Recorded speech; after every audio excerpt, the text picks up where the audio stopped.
जो समाज सेक्स विरोधी होगा वो समाज सेक्सुअल हो जाता है। जो समाज काम विरोधी होगा और जो काम की निंदा करेगा उस समाज का पूरा चित्त कामुक हो जाएगा, पूरा चित्त कामुक हो जाएगा। जो आदमी स्त्री से डरेगा कि कोई स्त्री सुंदर स्त्री ना दिखाई पड़ जाए कहीं, नहीं तो वासना उठ जाएगी। उसको 24 घंटे सुंदर स्त्रियां दिखाई पड़ेंगी। धीरे धीरे कुरूप स्त्रियां भी सुंदर हो जाएंगी। धीरे धीरे पुरुष भी स्त्रियां मालूम होने लगेंगी। पीछे से कोई साधु दिख जाए तो वो चक्कर लगाकर देख कर आएगा कि वो कौन है। बड़े बाल हो तो उसको शक हो जाएगा कि कहीं कोई स्त्री तो नहीं है। फिर उसको चित्रों में भी स्त्रियां दिखाई पड़ने लगेगी। एक पोस्टर लगा हुआ है, वो उसमें भी सम्मोहित हो जाएगा। पोस्टर पर क्या है, सिर्फ एक रंग फेंका हुआ है, लेकिन पोस्टर भी सम्मोहित कर लेगा। वो एक नंगे चित्र को उठाकर भी, वो गीता में छिपाकर, कुरान में छिपाकर एक नंगे चित्र को देखेगा स्त्री के, और सोचेगा भी नहीं कि सिर्फ रेखाएं खींची, इसमें इतना सम्मोहित क्यों हुआ जा रहा हूँ, ये भी सोचेगा। वो स्त्री से बचना चाहता है, वो घबरा गया है। अब स्त्री के सिवाय उसे कुछ दिखाई नहीं पड़ता। अब वो मंदिर में चला जाए, मस्जिद में चला जाए, कहीं भी चला जाए, स्त्री ही दिखाई पड़ती है। यह भी सम्मोहन है। और जो समाज सेक्स विरोधी होगा वो समाज सेक्सुअल हो जाता है। जो समाज काम विरोधी होगा, जो काम की निंदा करेगा, वो समाज का पूरा चित्त कामिक हो जाएगा, क्योंकि जिसकी वो निंदा करेगा उससे ही सम्मोहित हो जाएगा, उस पर ही ध्यान चला जाएगा। जितनी ही ब्रह्मचर्य की बातें होगी उतने ही गंदे व्यभिचारी लोग उस समाज में पैदा होंगे, क्योंकि वो ब्रह्मचर्य की अति चर्चा कामुकता पर चित्त केंद्रित कर देती है। ये सब हमारी हिप्नोसिस है और हम इसमें जी रहे हैं। सारी दुनिया इसमें उलझी हुई है और इसको तोड़ना मुश्किल पड़ता है, क्योंकि तोड़ने के लिए हम जो करते हैं उससे हिप्नोसिस बढ़ती है। इसी तरह हमने बहुत सी जिंदगी के ना मालूम क्या क्या हिप्नोसिस बना रखे हैं जिंदगी में, और उनको हम पैदा किए चले जाते हैं, फिर उन्हीं में जीते रहते हैं। इनको तोड़ना ज़रूरी है ताकि हम जाग सकें, मगर तोड़ने के लिए भी चूंकि ये झूठा सब जाल है, ठीक झूठी कांटे ही खोजने पड़ते हैं। इसलिए सब साधना एक अर्थ में झूठ को निकालने के लिए है। जितने भी हम साधना करते हैं वो झूठ को निकालने के लिए है, और इसलिए झूठ है।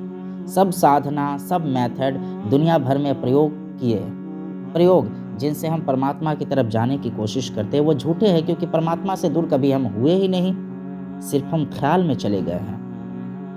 जैसे एक आदमी रात सोए द्वारका में और सपने में कलकत्ता पहुंच जाए। अब वो घबराने लगे कि रात में कि मेरी पत्नी तो बीमार है घर पर और मुझे द्वारका पहुंचना है और मैं कलकत्ता आ गया हूं। अब मैं किस ट्रेन से जाऊं, किस टाइम टेबल को देखूं, किस हवाई जहाज को पकड़ूं, किस बस को पकड़ूं, कैसे जीऊं, कैसे जाऊं। पूछने लगे लोगों से कि मैं द्वारका कैसे जाऊं। तो अगर उसको कोई बताए कि तुम फला स्टेशन पर जाकर ट्रेन पकड़ लो तो वो मुश्किल में पड़ जाएगा, क्योंकि पहली तो ये बात है कि वो कलकत्ता में है ही नहीं। कलकत्ते में वो होता तो ट्रेन पकड़कर द्वारका आ सकता था। वो कलकत्ता गया ही नहीं कभी, सिर्फ कल्पना में पहुंच गया है, सपने में पहुंच गया है, कल्पना में, हिप्नोसिस में। उसको जो भी रास्ता बताया जाएगा वो सब मुश्किल में डाल देने वाला है। कोई रास्ता किसी मतलब का नहीं है, सब रास्ते झूठे हैं। और वह द्वारका लौटेगा तो सच्चे रास्ते से लौट ही नहीं सकता है, क्योंकि सच्चा रास्ता तो हो ही नहीं सकता है। वो कलकत्ता कभी पहुंचा ही नहीं, वहां से कोई रास्ता पकड़ ले जहां से। अगर वो किसी ट्रेन में बैठकर द्वारका आएगा तो वो ट्रेन उतनी ही झूठी होगी जितना झूठा कलकत्ता था। और अगर कलकत्ता के हावड़ा स्टेशन से पकड़ेगा गाड़ी तो वो हावड़ा स्टेशन उतनी ही झूठा होगा जितना कलकत्ता था। और टिकट अगर खरीदेगा तो भी वो उतनी ही झूठी होगी। और रास्ते में अगर टिकट बगैर चेकर भी आएंगे तो वो सब झूठे होंगे। जो स्टेशन बगैर पड़ेंगे वे सब झूठे होंगे। फिर वो द्वारका आ जाएगा, फिर वो प्रसन्न होकर उठ जाएगा। तब हैरान होगा, बड़े आश्चर्य की बात है, मैं तो अपनी खाट पर सोया हुआ हूँ, मैं कहीं गया ही नहीं था, तो मैं लौटा कैसे? जाना भी झूठ था, लौटना भी झूठ है।